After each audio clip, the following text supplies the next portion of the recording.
careful, you're right. Yeah. Okay, good. Hi, you guys. How's it going? Are you having fun? Yeah, love that. Is this your first time to Tampa? I've been to Tampa before, but this is my first time. I've gone to Tampa. Oh, are you having a good time? Enjoying it? I absolutely am. Excellent. There is a gentleman right there. He's from Canada. He came down here from Canada. He came all the way down here. Wow. Was that great? Hello. So, Thank you so much. excellent. Well, we have a lot of questions, but I have to, before you start, I have a few questions. So I heard that you are a very accomplished piano player and guitar player. And do you have a preference over piano or guitar? Piano for sure. Piano for sure. I grew up when I was younger. I'm not gonna lie, it's been a while. Oh, it's been a while? Yes. Fair enough. But yes, piano. I come from, as you know, music. Very musical. Yes. Excellent. Perfect. All right, let's go ahead. We have a bunch of questions here. Let's get into it. Hi, I'm Ellie. My question is for you. Were you as mad as I was that Oliver and Laurel didn't end up together? That's a funny question. Kind of, but what's interesting is Mark Guggenheim, one of our showrunners and creators, I was on the phone with him at some point during season 4, and I said to him, you know, I think Laurel is in love with Oliver, and I think Oliver is in love with Laurel, or loves Laurel, but is actually in love with Felicity. And I think he loves Laurel, but he's not in love with her. And I think that they can never be together. And then, lo and behold, it killed me off. But honestly, to the original, you know, to the comic books, and yeah, I think they should have ended up at some point at the end of it all together, in my opinion. Oh, that's amazing. Now, I'm sorry, I heard this. I heard that you actually were able to help create your costume. Is that true? That is true. Because that's amazing, because that's something that usually does not happen in Hollywood. So how are you involved in creating the costume for... Yeah. So basically, Maya, our costume designer, had called me, and I, you know, was so excited. Finally, I was going to be turning into the Black Canary, and we talked about it. And Katie Lotz, you know, first of all, we shot in Vancouver, Canada. It's freezing there, and we, you know, shot a lot at night, and overnight. I brought that up, and I was like, you know, I understand the fishnets and the leotard, but I'm gonna be really cold. And she was like, no, I got you. And I also wanted to make her a little bit edgier, I guess. And so the fishnet thing, you know, I don't know if it read necessarily as much as I would have liked it to, but we implemented the fishnets on the sort of the leather biker gloves and the top, the bodysuit that I wore underneath the leather jacket. And so the two of us, you know, just collaborated, and that's what we came up with. That's amazing, because that doesn't get to happen a lot. In fact, that's really the first time I heard that. Had a lot of input on your character's outfit. Yeah, and when we did the makeup and the mask, I also had asked, you know, everybody, they were blacking out their eyes underneath the mask, and so because my costume was more masculine, I suggested, you know, why not just keep in terms of like makeup, my eyes open a bit more and the red lipstick, so I tried to keep my makeup a little bit more feminine, and hair as well, and that's what we came up with. That's amazing. I love that. Wonderful. I think that's so cool. I love that. All right, our next question right over here. Hi, I'm Leah. This is my first Comic-Con, so... Oh, well, welcome. So I started watching you whenever you were on Supernatural as Lilith. And as you know, on Supernatural, no one actually dies. They always come back. So if they would have asked you if you wanted to come back as Lilith, would you have? Yeah, I actually thought originally, and politics, things happen. But playing Ruby, it was my first series regular on a show, and I had such a blast. And oh, thank you. Whoever said that. Oh, thank you. I had so much fun on that show, and those boys are so fun. And I wanted to go back, and the plan was originally for me to go back, but politics. The guys got to, I think they were probably renegotiating contracts. And unfortunately, I'm not so sure they could afford me to say that in the nicest way, I guess. But yeah, I mean, I would have loved to have gone back. And I actually was a little bit surprised because I was hoping maybe at some point I could go back as like a guest star, just as one episode for just sort of like for the fans, because people, seem to be a big fan of her. But unfortunately, no, we didn't end up doing that. Nor the fact that I said Lilith instead of Ruby. No, that's okay. I knew what you meant. When you did, we're doing Black Canary though. Were you familiar with the character before you got cast in the role, or did you learn about it after you had been cast? I was familiar with so I met with the CW and I told them specifically that I wanted to do action-packed. I wanted to do an action-packed show. Arrow came my way. I knew exactly who the Black Canary was, but I didn't really dive into her and the comics until my character was actually turning into a superhero, just to keep it as authentic, as possible. To make her your own as much as possible. Yeah, but I did. Once my character turned, I did do my research, but I still wanted to keep my own sort of take on her. Awesome. Yeah. All right. Hello, first I'd like to say that love you as Laurel and love you as Ruby. That's Ruby. Thank Maybe what's overall your favorite role you've ever done? Definitely Laurel. Ruby, again, was so fun, but Laurel has my heart. I gave my blood, sweat, and tears into that character, and I got to play her for 8 years, so I definitely would say that character, Laurel Lance. Great. All right, our next question right over here. Hi. So I was wondering the character progression, so Laurel through to the Black Canary. How did you feel about that, and did you have much creative input on it? Say that last part. Did I have much Creative input. creative input? Sorry, tell me your question again. How did it feel? Is that what you're asking? Yeah, like from Laurel Lance into Black Canary, how did you feel about that progression? Okay. And did you have much input in it? Yes, thank you. Well, first of all, when I actually at first did not realize, and they did not tell me that I was going to have a sister who was going to be the Black Canary or Canary first. And so when Katie Lotz came, I mean, obviously I was upset, but I am a professional. And I was like, okay, my time will come.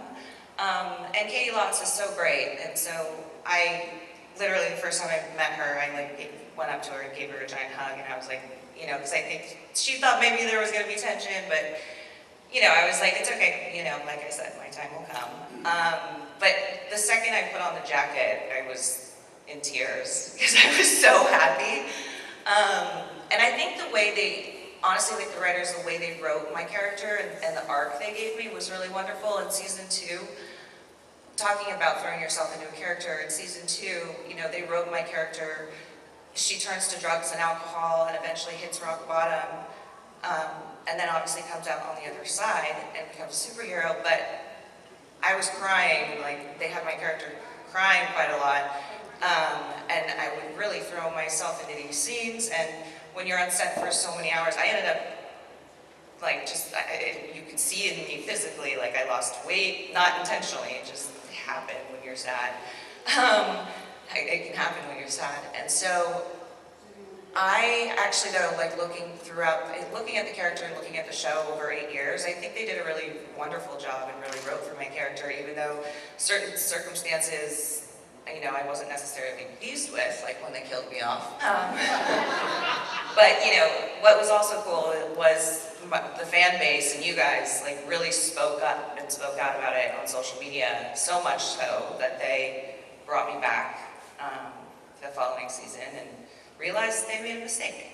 Yeah, absolutely. How did that happen? It's interesting to hear people tell their stories. How did they let you know that your character was going to be killed off? Were you blindsided by that fact? This is a great question. So I was living with Danielle Cannabaker was my roommate actually in Vancouver at the time, and she, at the beginning of the season 4, I think Flash at that point was on season 2, she said to me, she's like, someone's in the grave. And I was like, no one is in the grave. This is television. Like, there's probably no one's in the grave. And she's like, all right, well, okay. But, and I was like, you guys, and some people were like worried, like other characters, actors were, you know, worried that it was going to be them in the grave. And I was like, no, it's fine. You guys don't, I didn't really think too much about it. And then one day, I got a text message, and it's not that it was, he would text me a lot, from Mark Guggenheim, he was our showrunner, and it was, or from his assistant or something, and it was like, Wendy and Mark would like to have a meeting with you next week, and this was on a Friday. And when I read this, it was either a text or an email, and when I read it, I just knew, like my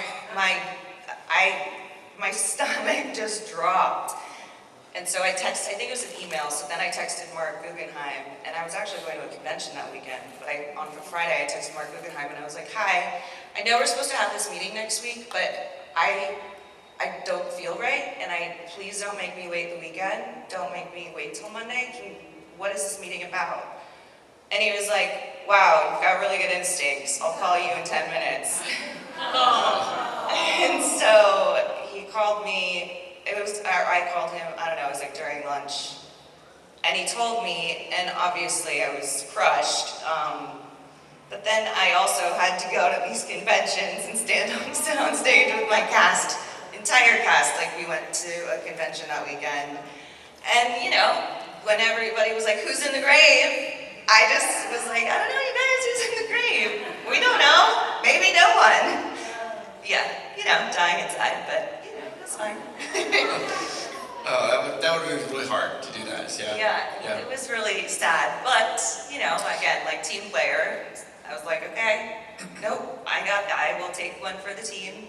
I really believe in this show, and then when we were shooting my death scene, Mark Guggenheim was there, and he was like, would you ever come back and play with us, like if we wanted to have you back at some point, you know, in an episode or something, and I was like, absolutely. I love this show. I believe in this show. I would love, you know, whatever you guys have planned. I hope that I am involved in those plans in some capacity. And so, yeah, it all worked itself out. Excellent. Did you tell the other people in the cast though after you got that when they were at the convention? The only other person who knew was Steven, and he actually called me after they told me. They called and they told him, and then he called me and he was like, are you okay? I'm so sorry. I did not want this. This is not right. It doesn't feel right. It doesn't go with the story of Oliver and Laurel in the comics. Like he was really kind and sweet about all of it, and he was like, let's not tell anyone, let's just, you and I can know, and you know, when the time comes, you can tell the cast when you're ready, so, yeah. All right, next question. Hi, I'm Kelly. My question's about Supernatural, the character Ruby. What was the most challenging or really entertaining thing about playing that character and portraying it to you? It was, well, it was so long ago, I kind of don't really remember, but I will tell you what was challenging was working with Jared and Jensen. Not challenging because they're lovely guys, but they're goofballs, and what was challenging was not cracking up, because like the camera would be on me and they would be off camera, and you know, they'd read the scene with you, and they would just like make fart noises, or they would like be sticking their tongue out, or they would just do something ridiculous that I just couldn't help. Like I would break and I would just start laughing quite often. But I think staying in character probably, just because these guys are so funny and fun. But that was part of what I loved about it, because they didn't take themselves too seriously, it was just refreshing. Do you ever have contact with Jared or Jensen at all? When I was shooting Arrow, Supernatural also was shooting in Vancouver, so we would bump into them. You know, once in a while we'll connect, but you know, it's mainly like if I see them at a convention. Gotcha. Perfect. Yeah. Okay. Next question. Hello. So, how was it working in the movie A Nightmare on M Street? How was it? Yeah. Was a nightmare. It was really a tough shoot because I was shooting that in Chicago, and then I was shooting Melrose Place in Los Angeles. So there was about a month and a half where I was working in Los Angeles 5 days a week, and then getting on a plane and going from set to Chicago. And we shot on the weekends in Chicago, so I was exhausted, which really actually was fine and great for the character, because the character can't sleep and she's exhausted. So it worked out well, but it was really hard because I had that corn syrup in my hair, I remember, for like 4 hours or something, and it ended up dyeing my hair pink. So it was challenging then when I went back to shoot Melrose Place, where I'm like this blonde PR publicist, fashionista. They weren't too thrilled about it. So it was a little bit of a struggle, but you know, it ended up working itself out, and the movie was fun. Because you've done several horror films. So it was like When a Stranger Calls, like Black Christmas, and everything. Do you enjoy the genre of horror? Is it fun to be in that type of? Because you're always like in peril in those types of movies. Yeah, I enjoy the genre, but also the one thing I will say, I don't know why, but all of these movies or shows love killing me off. I'm like, what is this? What is this theme going on? But you know, hopefully we broke that cycle with Arrow, and when they brought me back. No more killing. Katie Cassidy, please. All right, next question. Hi, my husband and I are huge Arrow and Flash fans, so much so our youngest is named Oliver, and if it was a girl, it was going to be Laurel, so. Thank you, so sweet. What was it like working with Stephen ML? Like, was he like your best friend, or was it kind of? Yeah, he's kind of like a brother. Because, you know, when you're on set for so long, 5 days a week for 12 to 15 hours, these people become your family. And that's how I really think about the other cast. They're like family to me. And it was great. He's definitely a professional. I was pretty impressed with him because I think not one day did he ever show up late to set, which after 8 years is very, very impressive. Like not one time was he 1 minute late. Like that guy was like he's very professional, which is great. Yeah, thank you. So speaking of names, is that true that your full name is Catherine? You're named after Katharine Hepburn? I've heard that. Is that true? Yeah. So they're just big fans of Katharine Hepburn, and then... My mother, yeah, Catherine, and then my grandmother's name one of my grandmother's name was Evelyn, so it's Catherine, Evelyn, Anita, Cassidy. And I don't know where Anita came from, but I have a pretty long name. That's amazing. That's absolutely wonderful. All right, next question. Hello, you get 2 staff questions. You're a celebrity. People get starstruck meeting you. Who makes you starstruck? Oh, that's a good question. Well, first of all, I was kind of like, still am, fangirling out because Elijah Wood is here. I'm like, oh my gosh, do you think I can get a selfie with him later? He's like the best. Love Lord of the Rings. So, Elijah Wood. All right, next little question right here. That's funny. Hi, my name is Emma, and my sister Ellie had a question. What was your favorite Laurel to play?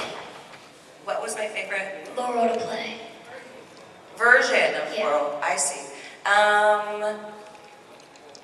I liked Laurel, I would say before they killed my character off. She had, you know, been in fight training, turned into a superhero, playing a lawyer, and then the DA. I think it was season 4, the beginning of season 4 probably, and then they put an end to that. Thank you. Yes, thank you. So you're going to kind of have to walk us through this. And I was told that you, in real life, you went to prom was Superman? Is that true? Tyler Hoechlin. Yes. So I've known Tyler Hoechlin since I was 15, 16, I think. And he and I were friends. He went to a different school, but he was a year younger. So he actually had asked me to go to his prom with him. And we were really good friends. And that's all. I was like, I think I had a boyfriend at the time. And I was like, told my boy, I was like, are you okay? This is my friend, and I would happily go to his prom with him. And he was like, sure, as long as you're just going as friends. So I was like, yes, just going as friends. But yes, I went to his prom with him. So was that kind of crazy later on, because your worlds came back together and everything like that? Yes, it definitely, it was, I mean, hilarious. I have seen this picture, the prom picture, and it's just, it is very ironic. How did you guys meet? We met through acting. We had the same manager, and I think he was at my manager's office one day, and I was there one day.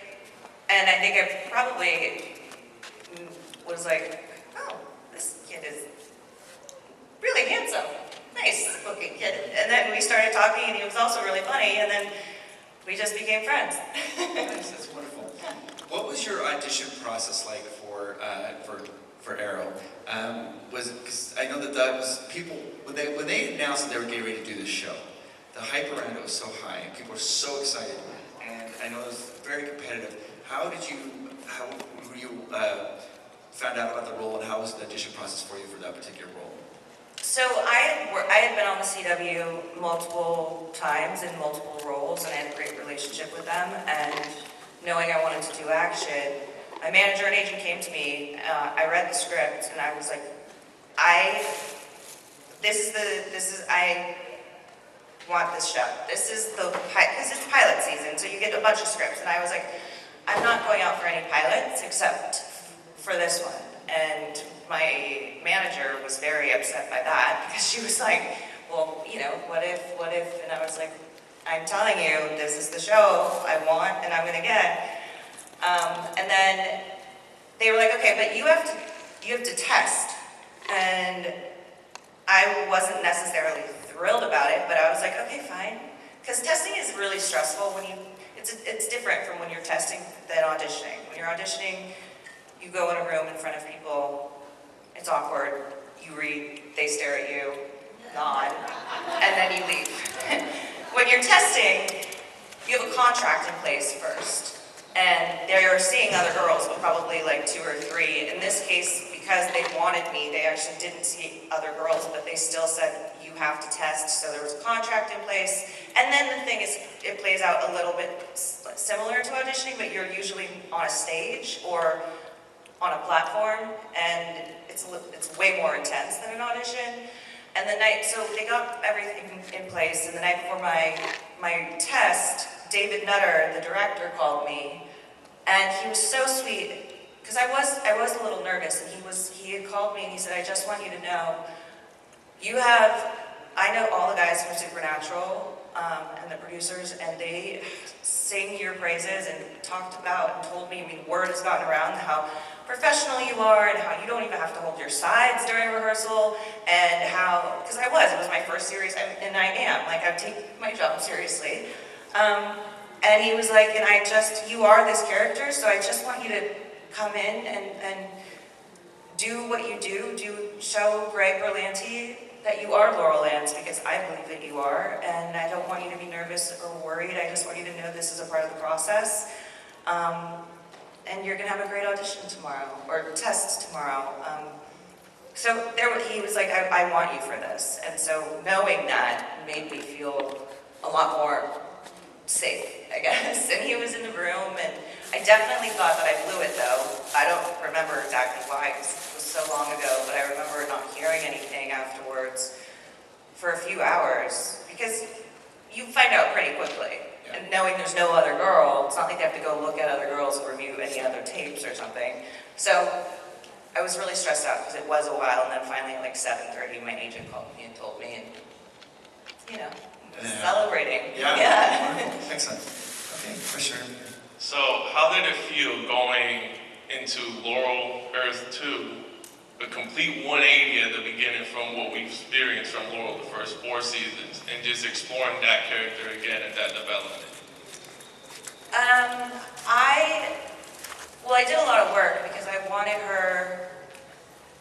a different version of her, and coming back as Black Siren, and I just looked at my work and development on Laurel Lance and what I had done, and I kind of just did a 180, like what you just said. Like I almost did the opposite, but then I did what I do as an actor, and I built a backstory, another backstory for her that I would obviously want to come through, so that it was sort of like yin and yang.